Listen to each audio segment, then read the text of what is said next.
Voyons ici le cours sur le nouveau chapitre sur les fonctions. Il est intitulé Fonctions de référence. C'est un chapitre qui va englober plusieurs sous-parties et dans chaque partie on va essayer de voir un nouveau type de fonction. Donc on l'a vu, une fonction c'est une transformation qui à partir d'un nombre réel x va nous donner son image à l'aide d'une suite d'opérations mathématiques. D'accord ? Ici dans le grand A on va voir les fonctions affines. Les fonctions affines, et j'ai découpé ce cours en 3 sous-parties, grand A, grand B, grand C. D'accord ? Donc vous avez, vous, 3 pages de documents de cours, et je vais reprendre du coup en 3 vidéos. Donc la première vidéo, c'est pour reprendre le grand A du cours, définition et représentation graphique pour les fonctions affines. Alors en termes de définition, déjà une fonction affine, c'est quoi? Une fonction affine, eh bien c'est une fonction qui est définie sur R, ça c'est très important, ça veut dire qu'on pourra calculer l'image pour n'importe quelle valeur de x, et elle sera définie par f de x est égal à mx plus p. On est d'accord, ici il n'y a rien d'écrit, mais c'est un fois qu'il faut comprendre. Okay, c'est m fois x plus p. M et p, c'est deux valeurs réelles qui seront propres à chacune des fonctions. Okay, c'est un petit peu l'identité de la fonction affine, si vous voulez. Et ces valeurs, elles seront données dans l'énoncé, finalement. Regardez juste, vraiment visuellement, f de x égale à 2x moins 1. Eh bien, le 2, ce serait pour m, et le moins 1, ce serait pour p, par exemple. Donc, on pourra, pour chaque fonction affine, trouver la valeur de m et de p correspondante. Par contre, on va avoir deux cas particuliers. Regardez ici, g de x égale à moins 3x. On a l'impression d'avoir une version un peu raccourcie d'une fonction affine. C'est le premier cas particulier où en fait vous avez p qui vaut 0 ici. Si p égale à 0, vous êtes avec f de x égale finalement à mx plus 0, donc mx. Et là, en termes de vocabulaire, on appellera ça une fonction linéaire.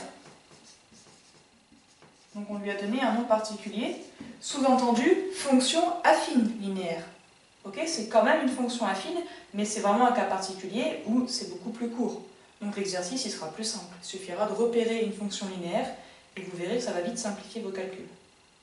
Deuxième cas particulier, eh bien c'est si m vaut 0. Alors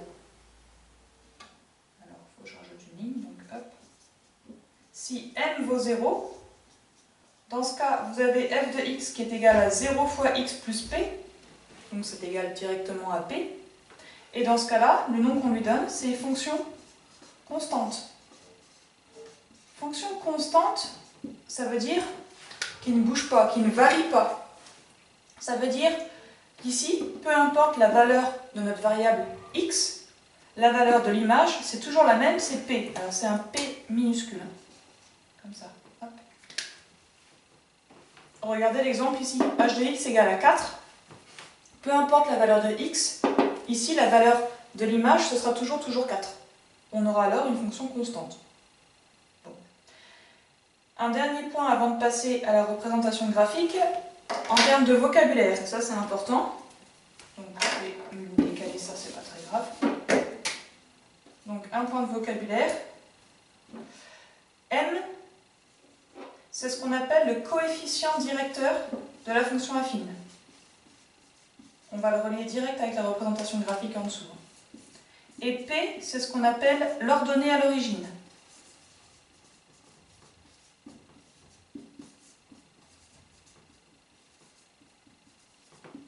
L'ordonnée à l'origine. Alors, j'ai besoin en effet de ce vocabulaire pour vous parler de la représentation graphique. Donc, que va donner la courbe représentative d'une fonction affine? Vous l'avez sur l'exemple ci-contre.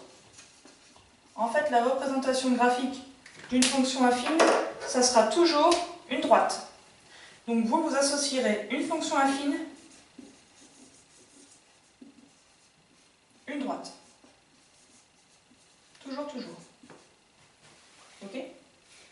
Une droite qui aura pour équation, eh bien y égale à mx plus p. Rappelez-vous, les x, ils vont là. Alors, c'est en noir sur mon graphique. En abscisse, et les y là-haut en ordonnée. Ok? Okay, donc on a simplement remplacé f de x par y. Bon. On reprend nos deux cas particuliers. Si on a une fonction linéaire,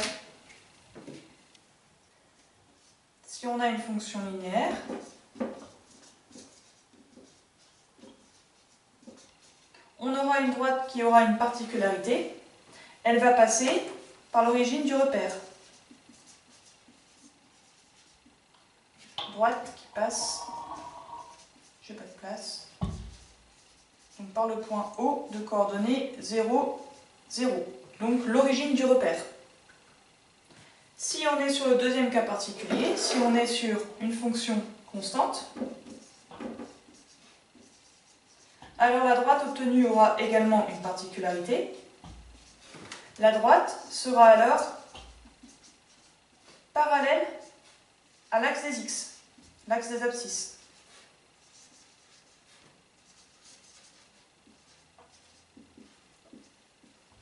Et donc les trois exemples ici sont là pour vous illustrer le cas général des deux cas particuliers. Un petit peu bancal, mais c'est pas très grave.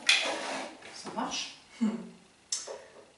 Donc, j'ai représenté ici trois droites. Celle en bleu, qui est ici, représente la fonction f définie par f de x égale à 2x moins 1. On est dans le cas d'une fonction affine quelconque. D'accord? Pas un cas particulier, le cas général, le cas normal, on va dire, entre guillemets. Vous repérez ici m égale à 2 et p égale à moins 1. Donc là, on est avec f qui est une fonction affine classique. Fonction affine. Okay. On peut même préciser m égale à 2 et p égale à moins 1.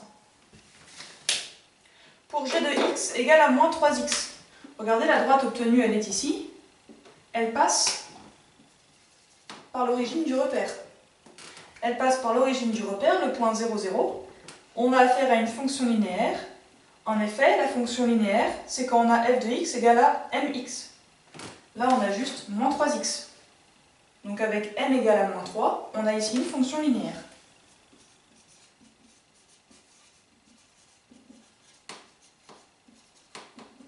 Ça veut dire que pour repérer une fonction linéaire, il y a deux façons. Soit vous avez l'expression de la fonction et vous repérez que c'est plus 0, entre guillemets, donc il n'y a pas de p vaut 0. Soit vous avez la représentation graphique et vous repérez que votre droite passe par l'origine du repère. Vous en déduisez automatiquement que vous avez affaire à une fonction linéaire. Deuxième cas particulier, vous avez ici h de x égale à 4. h de x égale à 4, c'est-à-dire qu'il n'y a même pas de x dans cette histoire. Regardez ici, f de x égale à p, ben là-dedans il n'y a pas de x.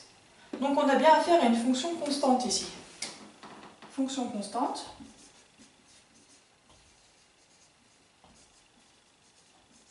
Donc m vaut 0 et p, bien, il vaut 4. Ça veut dire que cette fonction a pour représentation graphique une droite qui est horizontale, donc qui est parallèle à l'axe des abscisses, ici, et elle est à la hauteur de 4 ici. Peu importe la valeur de x, on sera toujours à une hauteur de 4. Donc on a une constante.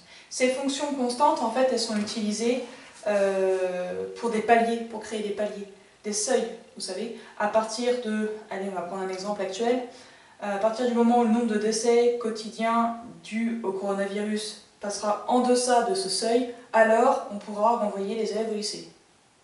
On a besoin de fonctions constantes.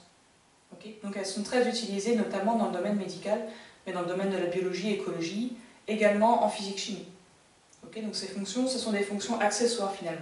Elles sont particulières en mathématiques, pour ce qui nous concerne nous, en maths, ce sera des fonctions ultra simples, puisqu'il n'y a même pas de x qui interviennent. h de x égale à 4, mathématiquement, ce ne sera pas hyper intéressant. Okay. Ça n'ira pas très loin. Mais autant les connaître parce que vous les utiliserez dans d'autres disciplines. Voilà pour la première partie de ce cours.